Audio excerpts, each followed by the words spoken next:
Hello everyone, welcome to a class of management accounting. Topic है working capital management. आज करेंगे estimated working capital. Lecture number 3 रहेगा। सम number 5 करना है इसके अंदर। इसके पहले हमने नेट ऑपरेटिंग साइकिल सीखा था, किस तरह से एक पीरियड, क्रेडिट पीरियड वगैरह आपको ढूंढना है, वो सीखे थे हमने ऑपरेटिंग साइकिल का। आई बटन में चेक करें, डिस्क्रिप्शन में भी लिंक है, पूरा टॉपिक कवर अप है, ऑर्डर वाइज चेक करें। So begin with question number 5। In question number 5, Miss Lovely want to start a new trading business and provide you the following information. Anyhow, working capital इस तरह से बनेगा हमारा sheet. ये बीच में working बनाएंगे, last में रुपीस बताएंगे।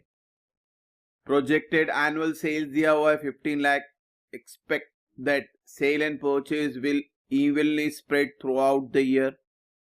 Average gross profit to sales is 20%, यानी 15 लाख का 20% आपका प्रॉफिट है, 3 लाख आपका प्रॉफिट है। Average stock holding in term of sales requirement is 1 month. अब यहां से क्रेडिट पीरियड दिया हो कि भाई ये 1 महीना हम होल्ड करेंगे स्टॉक को। ये इंपॉर्टेंट होता है एस्टिमेटेड वर्किंग कैपिटल में।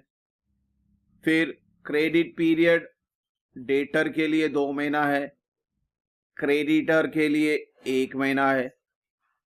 25% of sales for cash and balance on credit. आपका सेल्स में भी बाइफिकेशन कर दिया है उन्होंने।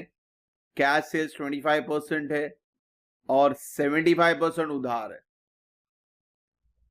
ये उधार का डिटेल हमें ये डेटर के लिए काम आएगा, बिकॉज डेटर यानी क्रेडिट सेल्स होता है, नॉट अ कैश सेल्स। इसका मतलब है 75% से हमारा कैलकुलेशन होगा डेटर का, इसको भी ध्यान रखना। कैश ऑन एन एस्टिमेटेड 17,000, ये कैश बेसिकली हर समय डायरेक्टली दिया होता है। फॉर्मेट याद रखे, चाहे ऑपरेटिंग साइकिल करे चाहे एस्टिमेट वर्किंग कैपिटल करे, फॉर्मेट है करंट एसेट्स को करंट लायबिलिटी से माइनस करना है ये टेबल के अंदर। तो हमेशा आपका सम स्टार्ट होगा करंट एसेट्स से। करंट एसेट्स में स्टॉक होंगे। स्टॉक के 3 पार्ट है, raw material, finish goods, WIP। फिलहाल यहाँ पे कोई बाइफिकेशन दिया नहीं, तो directly we have to write a stock. अब स्टॉक आएगा कैसे? तो अमाउंट इनटू पीरियड, मगर स्टॉक के लिए कोई डिटेल है ही नहीं अमाउंट का, तो we have to consider cost of sales. अब कॉस्ट ऑफ सेल्स भी नहीं दिया हुआ है, मगर कॉस्ट ऑफ सेल्स का फॉर्मूला है सेल्स माइनस प्रॉफिट, तो आपका कॉस्ट ऑफ सेल्स आएगा। तो cost of sales into period करने के लिए पहले कॉस्ट ऑफ सेल्स निकालेंगे, सेल्स माइनस प्रॉफिट।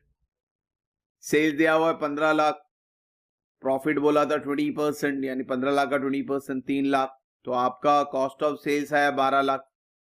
तो आपका स्टॉक रहेगा 12 लाख, मगर इसका होल्डिंग पीरियड साल भर का नहीं है। इन्होंने बोला था स्टॉक को होल्ड करेंगे सिर्फ 1 मंथ, यानी 12 लाख इंटू 1 डिवाइड बाय 12, तो ये फिगर आ गया आपका 1 लाख। सो आफ्टर स्टॉक आपका नेक्स्ट स्टेप है डेटर। डेटर के लिए कैलकुलेशन करना पड़ेगा। 15 लाख में से सबसे पहले 25% और 75% समझना। हमें सिर्फ उधार का सेल चाहिए, 75% बोलेंगे। और फिर इनका ड्यूरेशन देखेंगे। इनका ड्यूरेशन कितना है? 2, यानी जो भी फिगर आएगा इंटू 2 डिवाइड बाय 12 करना।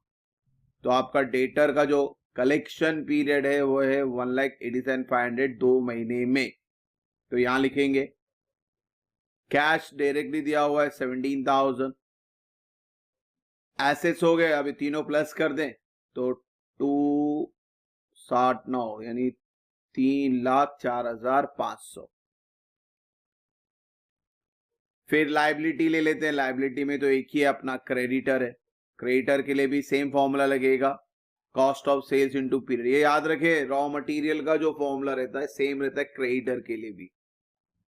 तो मांगता है इसको साइड में लिखे cost of sales into period. तो कॉस्ट ऑफ सेल्स यानी अपना ये 12 लाख हमने ऑलरेडी निकाला हुआ है, तो 12 लाख इंटू 1, इसका भी क्रेडिट पीरियड 1 है, तो इंटू 1/12, तो ये आंसर आ गया 1 लाख।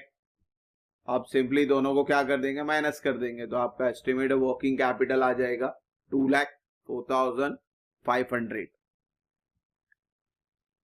तो इस तरह से आज हमने क्वेश्चन नंबर 5 किया। होप सो यहाँ तो कोई डाउट नहीं। इंशाल्लाह नेक्स्ट वीडियो में जल्दी मिलेंगे बच्चों। Thank you for watching the video. God bless you.